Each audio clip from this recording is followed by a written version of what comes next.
নতুন pay scale বাস্তবায়ন নিয়ে শঙ্কা, পরবর্তী সরকার নেবে সিদ্ধান্ত। আসসালামু আলাইকুম রহমতুল্লাহ। বিডি জব অ্যান্ড সলিউশনের নতুন একটা ভিডিওতে আপনাদের সবাইকে স্বাগতম। আশা করি সবাই ভালো আছেন, সুস্থ আছেন। তো ভিউয়ার্স, আজকের ভিডিওতে আমরা পে স্কেল নিয়ে নতুন একটি শঙ্কা তৈরি হয়েছে সে বিষয়ে আপনাদের সাথে আলোচনা করব। তো যারা আমাকে প্রথমবার দেখছেন তারা অবশ্যই চ্যানেলটি সাবস্ক্রাইব করে পাশে থাকা বেল আইকনটি প্রেস করে রাখবেন, যাতে করে পরবর্তী নতুন আপডেট সবার আগে আপনি পেয়ে যান। এবং আপনি যদি অলরেডি সাবস্ক্রাইব করে থাকেন তাহলে আপনাকে অসংখ্য ধন্যবাদ। তো ভিউয়ার্স, আজকের ভিডিওতে আমরা নতুন পে স্কেল নিয়ে একটি সমস্যা তৈরি হয়েছে, যেটি হচ্ছে এই সরকার নতুন পে স্কেল নিয়ে কোনো সিদ্ধান্ত গ্রহণ করবে না। নতুন পে স্কেল নিয়ে সিদ্ধান্ত গ্রহণ করবে পরবর্তী সরকার।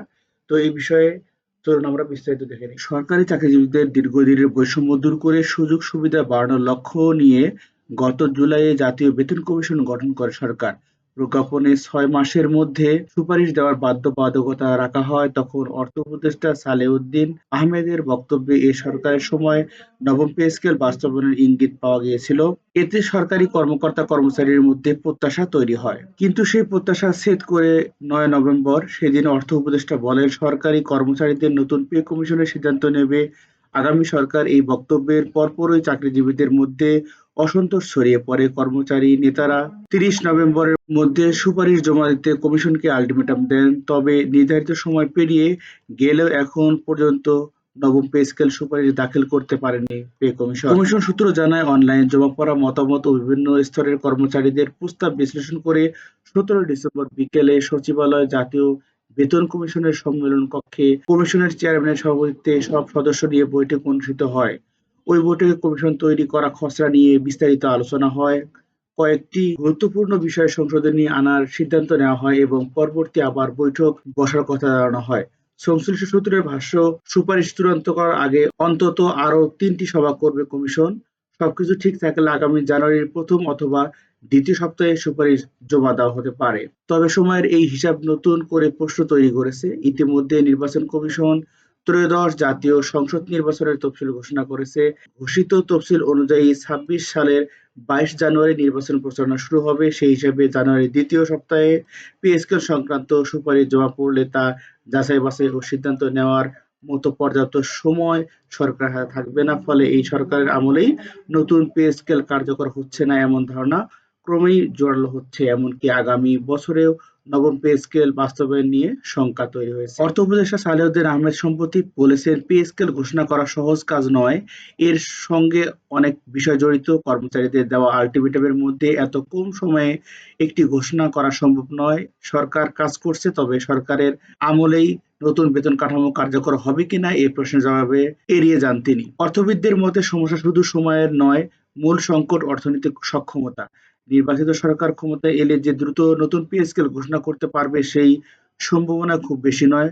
কারণ বর্তমান সরকার যে আর্থিক যোগান নিশ্চয়তা পাচ্ছে না, পরবর্তী সরকারেও একই বাস্তবতার মুখোমুখি হতে হবে। ক্ষমতা গ্রহণের পরপরই অর্থনীতি চাঙ্গা হয়ে উঠবে এমন নিশ্চয়তা নেই। ফলে পরবর্তী বছরেও নতুন পে স্কেল কার্যকর করা কঠিন হয়ে পড়বে। ঢাকা বিশ্ববিদ্যালয়ের অর্থনীতি বিভাগের অধ্যাপক ডক্টর মোহাম্মদ শাহাদাত হোসেন সিদ্দিকী বলেন, সরকার কর্মচারীদের নতুন বেতন স্কেলের দাবি যৌক্তিক। অন্তর্বর্তী সরকারের কাছে চাকরিজীবীদের বড় প্রত্যাশা ছিল তারা অর্থনীতির গতি ফেরাবে এবং দীর্ঘদিনের সমস্যাগুলো সমাধান করবে। কিন্তু নবম পে স্কেলের সিদ্ধান্ত পরবর্তী সরকারের দিকে ঢেলে দেওয়া প্রমাণ করে এই সরকারের সেই প্রত্যাশা পূরণে ব্যর্থ হয়েছে। তার মতে, ঘাটতি বাজেট বাড়ছে, নতুন অর্থবছরের বড় ধরনের অর্থনৈতিক চাপ সামাল দিতে হবে। এই বাস্তবতায় নতুন পে স্কেল বাস্তবায়ন সহজ নয়।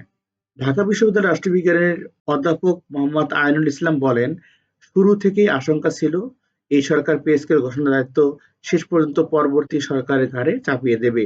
অন্তর্বর্তী সরকার বিভিন্ন ব্যয় ও ঋণের সুদ পরিশোধের চাপ এতটাই বেশি যে আয়ের সঙ্গে সামঞ্জস্য রাখা কঠিন হয়ে পড়েছে। এই অবস্থায় নতুন সরকার এলেও অর্থনৈতিক কাঠামো ঠিক না করে কর্মচারীদের দাবি অনুযায়ী বেতন বাড়ানো সহজ হবে না। এদিকে সাম্প্রতিক সময়ে সচিবালয় আন্দোলন দমন এবং সরকারি প্রাথমিক বিদ্যালয়ের শিক্ষকদের আন্দোলনের অভিজ্ঞতায় পে স্কেল দাবিতে আন্দোলনরত নেতারা কিছুটা সতর্ক অবস্থান রয়েছে। কঠোর আন্দোলনের হুঁশিয়ারি দিলেও আপাতত আলোচনার মাধ্যমে দাবি আদায়ের পথ বেছে নিয়েছেন তারা। বাংলাদেশ সরকারি কর্মচারী উন্নয়ন পরিষদের সভাপতি জিয়াউল হক বলেন, সব দাবি রাস্তায় আন্দোলনের মাধ্যমে আদায় হয় না। পে স্কেলের দাবিতে আলোচনার পথেই তারা এগোতে চান। সচিবালয় সম্প্রতি অপ্রীতিকর ঘটনার কারণে বাইরে কর্মচারীদের মধ্যে ক্ষোভ তৈরি হয়েছে। এসব বিষয় বিবেচনা নিয়ে সিদ্ধান্ত নেওয়া হবে। বাংলাদেশ সরকারি কর্মচারী দাবি আদায় ঐক্য পরিষদের সভাপতি ওয়াসের আলী বলেছেন, প্রজাতন্ত্রের কর্মচারী হিসেবে তারা চাকরির বিধিমালা ও শৃঙ্খলার বাইরে কোনো কর্মসূচি দেবেন না। শৃঙ্খলার মধ্যেই দাবি আদায়ের কর্মসূচি নির্ধারণ করা হবে। সব মিলিয়ে নবম পে স্কেল নিয়ে সরকারি চাকরিজীবীদের প্রত্যাশা আরও বাস্তবতার মধ্যে দূরত্ব বাড়ছে। কমিশনের কাজ এগুলো সময়, অর্থনীতি ও রাজনৈতিক বাস্তবতা মিলিয়ে নতুন বেতন কাঠামো বাস্তবায়ন আপাতত অনিশ্চয়তার মধ্যেই রয়েছে। তো ভিউয়ার্স, এই ছিল নতুন পে স্কেল নিয়ে শঙ্কা। সেই নতুন পে স্কেল নিয়ে যে শঙ্কা অনেক বিশ্লেষকরা অনুমান করতেছিলেন সেটি হয়ে গেল। যদিও অর্থ উপদেষ্টা সালেউদ্দিন আহমেদ বছরের শুরুতে বলেছিলেন, তাদের ক্ষমতার শুরুতে বলেছিলেন, যখন আন্দোলন শুরু হয়, এই দাবি উত্থাপিত হয়, তখনই বলেছিলেন যে তারা চেষ্টা করবেন যে খুব দ্রুত সময়ের মধ্যেই নবম পে স্কেল ঘোষণা করে যেতে, যাতে করে পরবর্তী সরকারের বাস্তবায়ন করতে সুবিধা হয়। কিন্তু সময়ের সাপেক্ষে সময় অতিক্রান্ত হতে হতে শেষ সময়ে তারা বলতেছেন যে এটি এই অল্প সময়ের মধ্যে কোনোভাবেই অনুমোদন করা বা বাস্তবায়ন করা বা সুপারিশ করা কোনোভাবে সম্ভব নয়। নতুন পে স্কেল নিয়ে সম্পূর্ণ চিন্তা ভাবনা করবে নতুন সরকার, এই বলে এখন পর্যন্ত তারা মতামত দায়ের করেছেন। যদিও তারা বলেছেন যে আরো 2 থেকে 3টি আলোচনা হবে তাদের ভিতরে, এবং তারপরে আগামী 1লা জানুয়ারিতে তারা চেষ্টা করবেন একটি সুপারিশ দাখিল করতে, প্রস্তাবনা দিতে। এবং অনেক অর্থনীতিবিদদের মতে দেশের যে আর্থিক অবস্থা, তাতে করে এই সময়ের মধ্যে এই অন্তর্বর্তীকালীন সরকারের পক্ষে খুবই কষ্টসাধ্য ব্যাপার হবে নতুন পে স্কেল ঘোষণা করা। তো সর্বোপরি সবগুলো বিষয় বিবেচনা করলে দেখা যায় যে নতুন পে স্কেল নিয়ে ভারী আশঙ্কা রয়েছে, এবং আমরা আরো 2-3টি আলোচনা সভার দিকে নজর রাখবো যে তারা কি সিদ্ধান্ত গ্রহণ করে, এবং তারপর আপনাদেরকে একটি ফাইনালি আপডেট জানাতে পারবো। তো সেই ভিডিও পেতে হলে চ্যানেলটি সাবস্ক্রাইব করে পাশে থাকা বেল আইকনটি প্রেস করে রাখবেন। সবাই ভালো থাকবেন, সুস্থ থাকবেন। আল্লাহ হাফেজ।